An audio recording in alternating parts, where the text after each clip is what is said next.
Hi friends, സ്റ്റിയാൻ ഇൻറ്റീരിയേഴ്സിൻ്റെ പുതിയൊരു വീഡിയോയിലേക്ക് എല്ലാ കൂട്ടുകാർക്കും സ്വാഗതം. ഇന്ന് ഞാൻ നിങ്ങളെ പരിചയപ്പെടുത്താൻ പോകുന്ന വിഷയം നമ്മുടെ വീടിനുള്ളിലെ സീലിംഗ് വർക്കുകളെക്കുറിച്ചാണ്. നമ്മുടെ വീടുകളിൽ സീലിംഗ് വർക്കുകൾ ചെയ്യാറുണ്ട്, അല്ലെങ്കിൽ ചെയ്യുന്നത് നമ്മൾ കണ്ടിട്ടുണ്ട്. എന്നാൽ എന്തിനാണ് ഈ സീലിംഗ് വർക്കുകൾ വീടുകളിൽ ചെയ്യുന്നത് എന്ന് നിങ്ങൾ ആരെങ്കിലും ചിന്തിച്ചിട്ടുണ്ടോ? എല്ലാം വിശദമായി തന്നെ പരിശോധിക്കാം.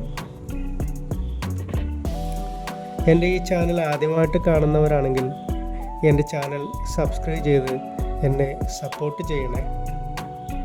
വീഡിയോ ഇഷ്ടമായാൽ ലൈക്കും ഷെയറും ചെയ്തേക്കണേ. എൻ്റെ പേര് സെബാസ്റ്റ്യൻ. ഇനി വീഡിയോയിലേക്ക് കിടക്കാം.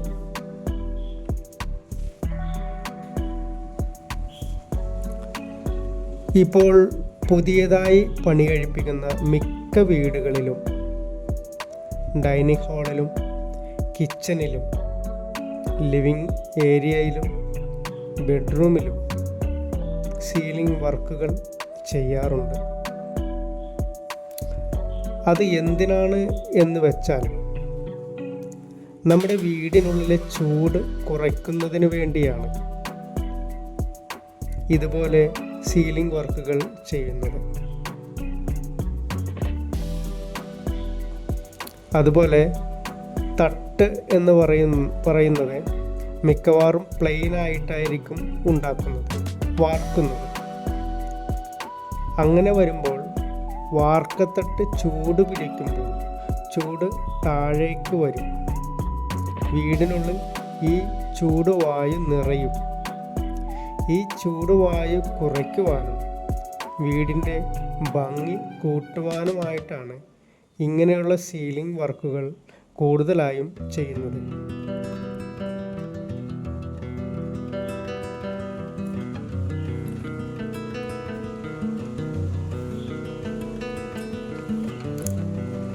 ഇതുപോലെയുള്ള സീലിംഗ് വർക്കുകൾക്ക് കൂടുതലായും ഉപയോഗിക്കുന്നത് ജിപ്സം ബോർഡാണ്. ജിപ്സം ബോർഡ് ആകുമ്പോൾ ചൂട് കുറയ്ക്കുകയും ചെയ്യും, മെറ്റീരിയലിൻ്റെ കോസ്റ്റ് കുറയുകയും ചെയ്യും. വീടിനുള്ളിൽ സീലിംഗ് വർക്കുകൾ ചെയ്താൽ ഏതാണ്ട് 40 മുതൽ 60% വരെ നമ്മുടെ വീടിനുള്ളിലെ ചൂട് കുറയ്ക്കുവാൻ നമുക്ക് സാധിക്കും. ഞാൻ ഈ പറഞ്ഞത് മുഴുവൻ ഒറ്റനില വീടിൻ്റെ കാര്യമാണ് കേട്ടോ.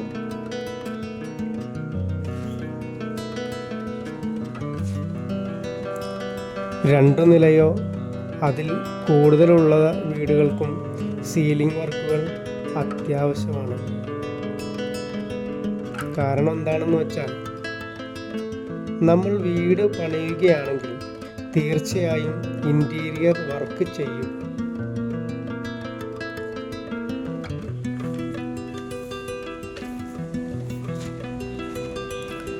ഇൻറ്റീരിയർ വർക്ക് ഏതുമായിക്കോട്ടെ, ഇൻറ്റീരിയർ വർക്കിൻ്റെ ഭംഗി കൂട്ടുവാൻ സീലിംഗ് വർക്കുകൾ അത്യാവശ്യമാണ്.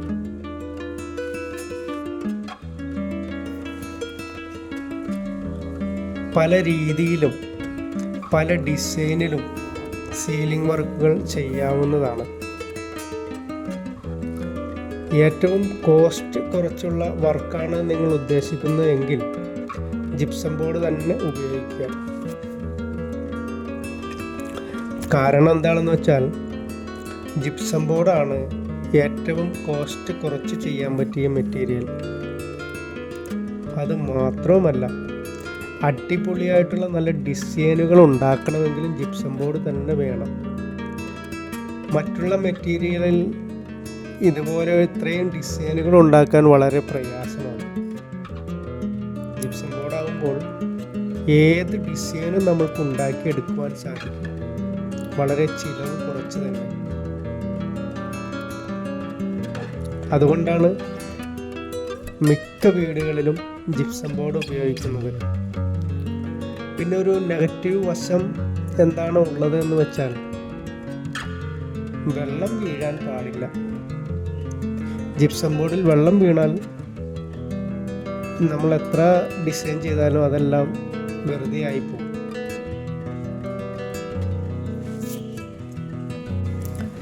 അപ്പോൾ ഞാൻ പറഞ്ഞത് മനസ്സിലായി കാണുമെന്ന് കരുതുന്നു. നമ്മൾ സീലിങ്ങൾക്ക് ജിപ്സം ബോർഡ് ഉപയോഗിക്കാൻ ഉദ്ദേശിക്കുന്നവർ വെള്ളം വീഴാത്ത ഏരിയയിൽ മാത്രം ഉപയോഗിക്കുക. ഓടിട്ട വീടുകളിൽ ജിപ്സം ബോർഡ് ഉപയോഗിച്ചാൽ വെള്ളം വീഴാൻ സാധ്യത കൂടുതലാണ്.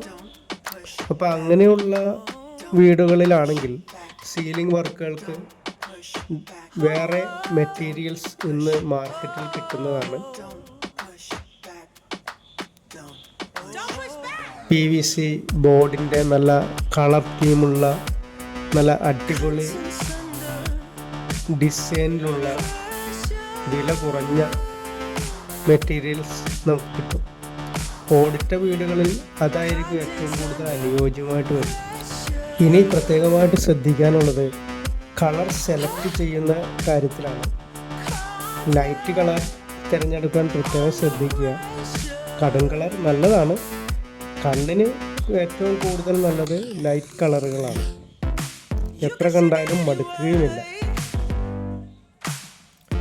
എൻ്റെ ഈ ചാനൽ നിങ്ങൾ സബ്സ്ക്രൈബ് ചെയ്യുക. അതേപോലെ നിങ്ങളുടെ വിലയേറിയ നിർദ്ദേശങ്ങളും അഭിപ്രായങ്ങളും കമൻറ്റ് ചെയ്യുക. ഈ വീഡിയോ നിങ്ങൾക്ക് ഉപകാരപ്രദമാവുകയാണെങ്കിൽ ലൈക്കും ഷെയറും ചെയ്യുക.